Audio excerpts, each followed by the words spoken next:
My name is Greg, and today I want to show how the importance of collecting baseball cards and how to keep them in mint shape. Years ago, we kept everything in the albums, and when you put things in the album and you have to handle them, have to pick them up and take them out, it damages the cards. So the best thing to do is to put them in these what we call top loaders. And in the inside is a penny, what we call a penny sleeve. You can get them at any baseball card shop. You get the card and you put them inside the penny sleeve, and then you get one of these top loaders and put them inside. This right here protects your cards, and any collector that's just starting out, that's what they need to do. You don't need to put anything in an album. I think the album is the worst thing you can have to get your cards.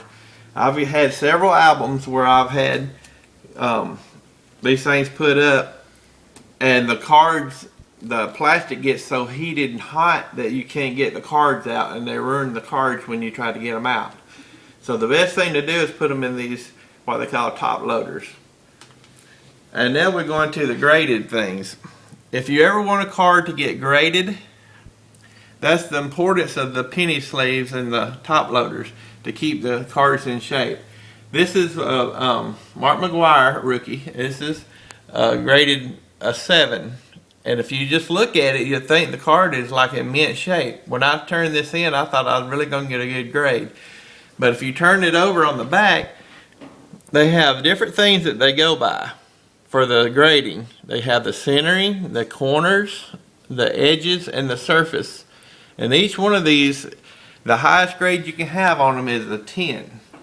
And if you get a perfect 10, you'll have a graded 10 card, and that's what you're really going for.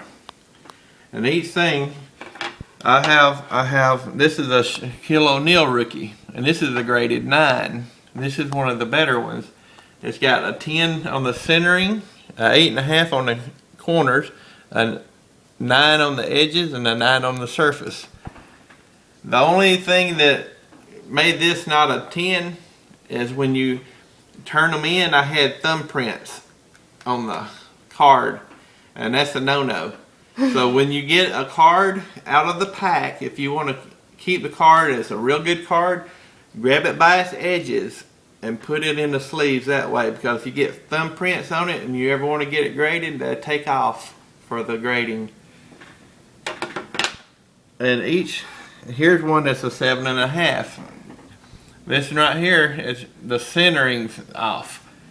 The card, even though you get it out of the pack and you think it's in real good shape, it might not be, because when you go get one graded, they have a special thing that they put it on, and it's got to be just perfect, the centering and everything. This was a 7, and the corners I thought was a good shape, but the corners, even though it comes out of the pack brand new, sometimes they're defects. So you have to watch when you get a grade, and when you turn one in, don't be disappointed if you don't get a good grade back, because it's very, very hard to get a 10 back in anything graded. So that's all I have for the mint today, and next week I'll come back and show you some other things that I want to do about the keeping your cards in mint shape. Thank you.